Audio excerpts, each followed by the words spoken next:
বিবাহ করার পরে আমাদের সমাজের যে চিত্র দেখা যায় এগুলো আসলেই দুঃখজনক। কিভাবে দুঃখজনক? আমাদের ঘরের অবস্থা দুই রকম হয়ে যায়। এক নম্বর প্রকার, কোন ঘরে স্ত্রীদের উপর এত রকমের বিভিন্ন প্রকার প্রেসার ক্রিয়েট করা হয়, তার ব্যক্তি জীবন বলতে কোনো জীবন থাকে না। দুই নম্বর প্রকার, আবার কোন ঘরে ছেলের বউ বেটার বউদেরকে এত পরিমাণ লাগামহীন ছাড় দেওয়া হয়, তার পারিবারিক জীবন বলতে কোনো জীবন থাকে না। আমার কথা কি ভালো করে বুঝছেন? কথা দুইটা এখানে ভালো করে, সবার ঘরের চিত্র এটাই। কারো ঘরে কম, কারো ঘরে বেশি। এই দুই প্রকারের মধ্যে সবার ঘর, বেশিরভাগ ইল্লা বিইজনিল্লাহ কিছু ঘর যারা দিন মানে এদের মধ্যে ব্যালেন্স আছে অবশ্যই ইনশাআল্লাহ। দুই প্রকার, এক প্রকার হচ্ছে আমাদের বউয়ের বেটি, আমাদের ছেলের বউ, আমাদের বিবি, এদের উপর আমরা এত পরিমাণ প্রেসার ক্রিয়েট করি, এদেরকে এত পরিমাণ চাপে রাখি যে এদের ব্যক্তি জীবন বলতে কোনো জীবন থাকে। এটা এক নম্বর প্রকার। দুই নম্বর প্রকার, এদেরকে এত পরিমাণ লাগামহীন ছেড়ে দেই যে এদের পারিবারিক জীবন বলতে কোনো জীবন থাকে। এখন আসেন দুইটার ব্যাখ্যা শুনেন। প্রথম নাম্বার কি বললাম? যে এদেরকে এত পরিমাণ চাপে রাখলাম, প্রেসারে রাখলাম যে এদের ব্যক্তি জীবন বলতে কোনো জীবন থাকে না। কিভাবে দেখেন? ওই আল্লাহর বান্দি যে আপনার ছেলেকে বিয়ে করাইছেন, বিয়ে করায় একটা পুত্র বধূ করে আনছেন, ফজরের সময় আল্লাহর বান্দি ঘুম থেকে উঠলো আর রাত 12টা অবধি তার এক জায়গায় দাঁড়ায় থাকার মতো পরিস্থিতি থাকে না, এমনও সংসার আমাদের সমাজে আছে না নাই? অভাব নাই। কিভাবে দেখেন? ঘরের যদি 10 জন মানুষ থাকে, তখন ওই ছেলের বউ বিয়ে করে আনার পরে শাশুড়ি অবসরে চলে যায়। একদম যদি ঘরের ননদ দু চারটা থাকে, এরাও অবসরে চলে যায়, কারণ তাদের লেখাপড়া আছে, বিভিন্ন রকমের কাজ কাম আছে। এখন ঘরের কামের বউ যেটা ছিল এটারও বিদায় দিয়ে দেয়, তখন আর কামের বেটি রাখে না। ছেলে বিয়ে করাইছি কি কামের বেটি রাখনের লাইনে? এখন ঘরের কাপড় ধোয়া, বাসন মাজা, রান্না বান্না করা, ঘর মোছা থেকে শুরু করে A to Z যত রকমের যত কাজ আছে সব ওই বেটার বউ করা লাগে। দ্বিতীয় কোনো ব্যক্তি আর কাজে ধরে না। এমনও চিত্র আমাদের সমাজের ঘরগুলাতে আছে না নাই? অভাব নাই। 19 থেকে 20 পান থেকে চুন খসলেই শাশুড়ি লম্বা অভিযোগের ফিরিস্তি নিয়ে বসে। ছেলে সারাদিন অফিস করে বাড়িতে আসলো, আসার পরে যখন মার সাথে দেখা করতে যায়, এখন মা ছেলের বউর নামে লম্বা বিচার সারাদিনে যা জমায় রাখছে সব ছেলের বউর কাছে দিল। এখন বেচারি সারাদিন কাম করলোই তো করলো, এখন স্বামীর কাছে যে একটু আন্তরিকতা পাবে মায়ের ওই অভিযোগের কারণে, স্বামীর ওই কারণ ছেলে তো, কারণ সে তো ছেলে, মার কথা তো ছেলে শুনবেই। ওই ছেলের কাছে তার মা অভিযোগ করার কারণে তাদের ব্যক্তি বিশেষ লাইফ যেটা, এটাও দুঃখে দুঃখে একদম শেষ হইতে থাকে। এমনও সমাজের চিত্র আমাদের সমাজে আছে না নাই? আপনাদের আওয়াজ শুনে মনে হইতেছে আমি যা বলতেছি এগুলা বাংলাদেশের চিত্র না, এগুলা আমি চাঁদের দেশ থেকে আইয়া বলতেছি। এগুলা আমাদের সমাজের চিত্র কি চিত্র না? এগুলা বাস্তব না অবাস্তব? এখন আসেন আরেক প্রকার, যেটা বলছিলাম যে আমরা আমাদের ছেলের বউদেরকে, আমাদের বিবিদেরকে এত পরিমাণ লাগামহীন ছেড়ে দেই যে তাদের পারিবারিক জীবন বলতে কোনো জীবন থাকে না। এটা 2 নম্বর প্রকার বলছিলাম। কিভাবে দেখেন?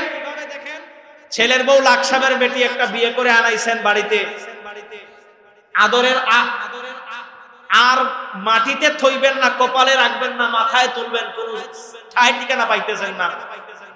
এই যখন অবস্থা, তখন আপনার ছেলের বউ সকাল 10টার আগে ঘুম থেকে উঠে না, ফজরের নামাজ দূরকে বাদ। কথা কোন ঠিক নেই? আরো কি সমস্যা? মন যা চায়,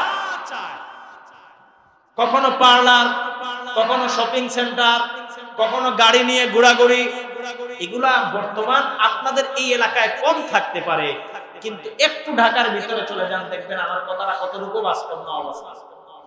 আর যদি এত মডার্ন চলাফেরা না হয়, সারাদিন টিভি দেখা, বউ শাশুড়ির সিরিয়াল দেখা, স্টার জি বাংলা দেখা, আরো কত রকমের কাজ যে আছে, মোবাইলে ফেসবুকিং করা, গেমিং করা, সংসারের কোনো খোঁজ খবর তার নাই। কথা বাস্তব না অবাস্তব? এই ছেলের বউ শ্বশুর শাশুড়ির খেদমত কি জিনিস বোঝেই না, স্বামী কি জিনিস এটা সে বোঝেই না। 19 থেকে 20 হলে সারাদিন স্বামীকে কান মন্ত্র দিতে থাকে। কান মন্ত্র বুঝেন? কান মন্ত্র একটা মন্ত্র আছে, বালিশ মন্ত্র আরেকটা মন্ত্র আছে। এখন আপনাকে কইলে কইবেন, মায়েরা যদি বাড়ি থেকে বয়ানগুলো শুনে, কবি এক হুজুর কই থেকে যে কমিটি ধরে রাখছে সব কথা আজকে কইয়া দিয়া লাগতেছে খাস বাংলা ভাষায়। আমার তো মায়েরা এতদিন যা বয়ান শুনছে, আজকে তো আমারে বকাবকি করবো বাড়িতে বসে বসে। ভালো করে শুনেন, এগুলো আমাদের বাস্তবতা বলতেছে। কান মন্ত্র একটা আছে, বালিশ মন্ত্র আরেকটা আছে। বালিশ মন্ত্র কিটাও শুনেন। যখন স্বামী স্ত্রী একই বালিশে মাথা রাখে, তখন বউ যা বলে স্বামী তা শুনে। এটা বাস্তবতা। আমার কথা মনে বোঝেন নাই? স্বামী স্ত্রী যখন একই বালিশে মাথা রাখে, তখন বউ যা বলে স্বামী তা শুনে। এটাই বাস্তবতা। তখন চালাক নারী যারা, আপনার কানের মধ্যে তখন বিষ দিতে থাকে, বিষ। আপনার সংসারকে একদম ধূলিসাৎ করে দেয়। কারণ সে তার ব্যক্তিগত স্বার্থ বুঝে, তার ব্যক্তি জীবন বুঝে, তার বাবার বাড়ির মানুষদেরকে চিনে। আপনার বাবার বাড়ির মানুষদের সাথে তার কোন সম্পর্ক নাই। তার বাবারে আপনি টাকা দিবেন, হাত খরচ দেবেন, সে খুব খুশি। তার ভাইকে, তার বোনকে হাত খরচ দেবেন, সে খুব খুশি।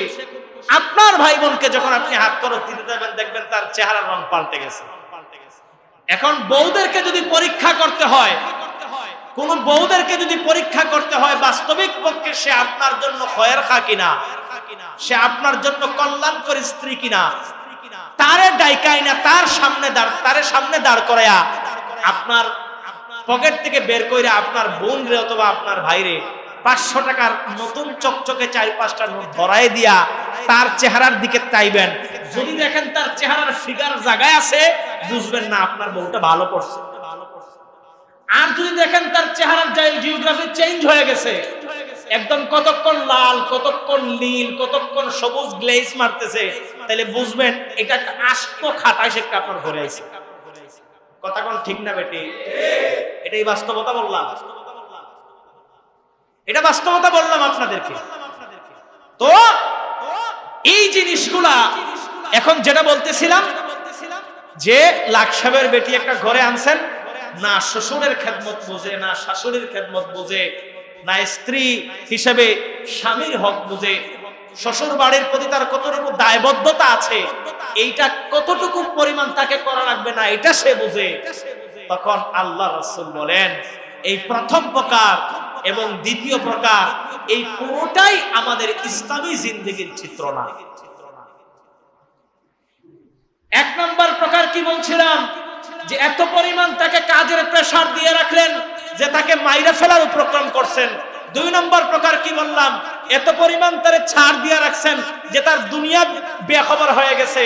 আল্লাহ রাসূল বলেন, এই দুইটার কোনটাই ইসলামী জীবন বলেন না, হাত দেখায় বলেন, কোনটাই ইসলামী জীবন না। তাহলে ইসলামী জীবন কোনটা?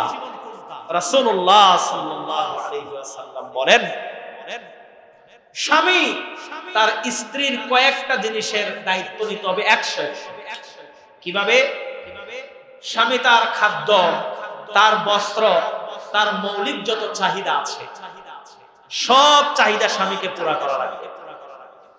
আরেকটা বিষয়, স্ত্রীকে নৈতিক শিক্ষা দেওয়ার জন্য যা কিছু করা দরকার স্বামীকে এটার অবস্থান নিতে হবে। 3 নাম্বার, স্ত্রীকে ভালোবাসা, সম্মান দেয়া, তার মৌলিক অধিকার ঠিক রাখার জন্য যত কিছু করা দরকার স্বামীকে এটা করা লাগবে। আপনি যদি দেখেন আপনার ঘরে আপনার বউয়ের প্রতি অবিচার করা হচ্ছে, আপনি সবাইকে নিয়ে বসে এটা নিয়ে কথা বলতে হবে। এটা ইসলাম বলে দেয়। আমরা কি করি? আমরা কথা বলি না বলে আমার বাপ মার বিরুদ্ধে কেমনে কথা কই, না বলতে বলতে একটা সময় এমন হয়ে যায় যে আমাদের অন্তর বিষয়া উঠে, এরপরে আমরা বাবা মাকে ফালাইয়া দিই। কথা কোন ঠিক নেই? এটা করা যাবে না, কারণ বাবা মা আপনার পৃথিবীর সবথেকে বড় নাজাতের সার্টিফিকেট। বাবা মাকে কষ্ট দেওয়া যাবে না। যখন দেখবেন আপনার পিতামাতা, আপনার ঘরের লোকেরা আপনার বিবির প্রতি অবিচার করছে, আপনি সবাইকে নিয়ে বসবেন, বসে আপনি বলবেন যে এই জিনিসগুলা তো আসলে ঠিক হচ্ছে না, এটা ইসলামী অনুশাসন না। যখন সবাই পরস্পরের মধ্যে কথা বলবে, তখন দেখবেন এটা মোটামুটি একটা সুন্দর সমাধানে